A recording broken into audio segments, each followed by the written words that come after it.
ഈ പുഴയും കടന്ന സീരിയലിൻ്റെ ലേറ്റസ്റ്റ് എപ്പിസോഡ് റിവ്യൂ ആണ് പറയുന്നത്. അങ്ങനെ ഗംഗയുടെയും വിനീതിൻ്റെയും ആദ്യ രാത്രിയായിരിക്കും. മുറിയിലാകെ മഞ്ഞ വെളിച്ചം പടർന്നു കിടക്കാണ്. പുറത്ത് നല്ല നിലാവുണ്ടായിരിക്കും. അകത്ത് ഒരു തരം വല്ലാത്ത നിശബ്ദതയാണ് പടർന്നത്. വിനീത് വാതിൽ പതുക്കെ ചാരിയിട്ട് ഗംഗയുടെ അടുത്തേക്ക് വന്നിരിക്കുമ്പോൾ അവൻ്റെ ഉള്ളിലൊക്കെ ഒരു പുകച്ചിലായിരുന്നു. സന്തോഷമാണോ അതോ വല്ലാത്ത വെപ്രാളമാണോ എന്ന് അവന് തന്നെ പിടികിട്ടുന്നില്ല. ഗംഗ അവിടെ കട്ടിലിൽ ഇങ്ങനെ തല താഴ്ത്തിയിരിക്കുകയാണ്. കയ്യിലൊക്കെ മൈലാഞ്ചി വഞ്ചും ആഭരണങ്ങളുടെ ആ ഒരു കിലുകിലക്കവും മാത്രം. വിനീത് അരികിലിരുത്തിക്കൊണ്ട് തന്നെ പതുക്കെ വിളിച്ചു, എടീ ഗംഗേ. അവൻ വിളിക്കുമ്പോൾ ശബ്ദമൊന്ന് ഇടറിപ്പോയി. ഒരു വല്ലാതെ തൊണ്ടയിടറൽ. അവൾ പതുക്കെ തല ഉയർത്തി നോക്കി. പക്ഷേ ആ കണ്ണുകളിലെ പഴയ ആ ഒരു കുസൃതിയോ സന്തോഷമോ ഒന്നും തന്നെ ഇല്ലായിരുന്നു. പകരം എന്തോ ഒരു ഭാരം അവിടെ താങ്ങി നിൽക്കുന്നുണ്ടായിരുന്നു. വിനീത് അവളുടെ കൈകൾ പിടിക്കാനാഞ്ഞുവെങ്കിലും പെട്ടെന്ന് തന്നെ എന്തോ ഓർത്ത് പിൻവാങ്ങി. എന്നിട്ട് പറഞ്ഞു, നീ പേടിക്കണ്ട, എനിക്കറിയാം നിൻ്റെ ഉള്ളിലെ സങ്കടമൊക്കെ. പക്ഷേ എല്ലാം ശരിയാവും. നമ്മൾ വിചാരിച്ചതുപോലെ തന്നെ കാര്യങ്ങളൊക്കെ നടന്നു. ഗംഗ ഒന്നും മിണ്ടാതെ അങ്ങോട്ടേക്ക് ഇരുന്നതേയുള്ളൂ.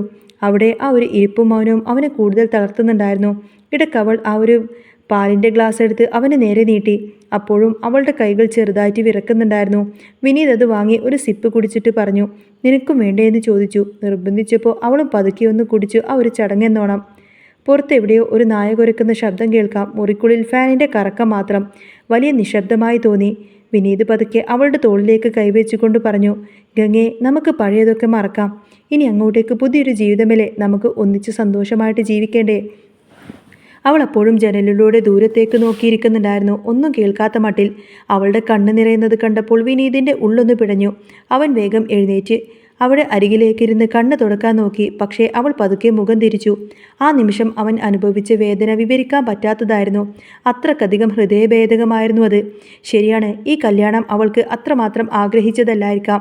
പക്ഷേ അവൻ അവളെ അത്രമേൽ സ്നേഹിക്കുന്നുണ്ട്. ജീവനാണ് അവൾ അവനെ.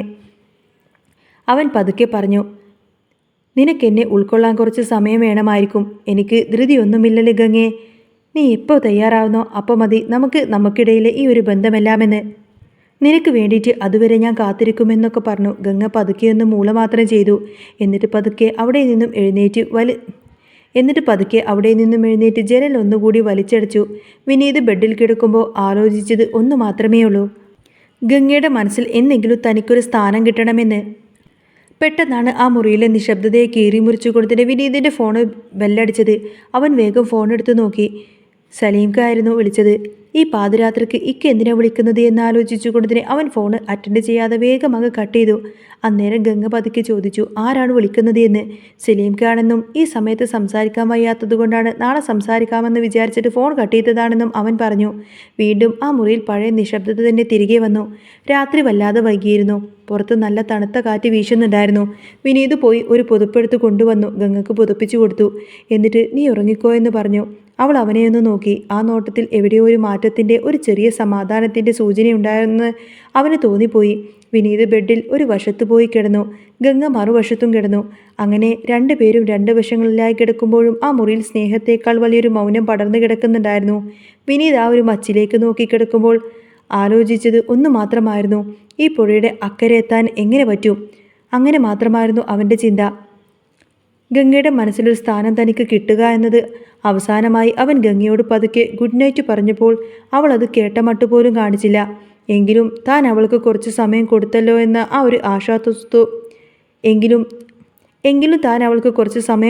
എന്ന ആ ഒരു ആശ്വാസത്തോടു കൂടി തന്നെ അവൻ കണ്ണടച്ച് കിടന്നു. നാളത്തെ പുലരി അവരുടെ ജീവിതത്തിൽ പുതിയൊരു വെളിച്ചം കൊണ്ടുവരുന്ന ആ ഒരു പ്രതീക്ഷയോടുകൂടി തന്നെ ആ ഒരു രാത്രി അവിടെ അവസാനിക്കുകയാണ്. വിനീത് ഒട്ടും പ്രതീക്ഷിച്ച പോലെയായിരുന്നില്ല വിനീതിൻ്റെ ആദ്യ രാത്രി. അങ്ങനെ ഈ പുഴയും കടന്ന സീരിയലിൽ ഇനി വരാൻ പോകുന്ന നല്ല സൂപ്പർ അടിപൊളി ത്രില്ലിംഗ് എപ്പിസോഡുകളൊക്കെ തന്നെയാണ്. നിങ്ങൾക്ക് ഈ ഒരു ചാനൽ ഇഷ്ടമാവുകയാണെങ്കിൽ സബ്സ്ക്രൈബ് ചെയ്യാനും സപ്പോർട്ട് ചെയ്യാനും മറക്കല്ലേ. നെക്സ്റ്റ് വീഡിയോ ഉടനെ വരാം. ബൈ.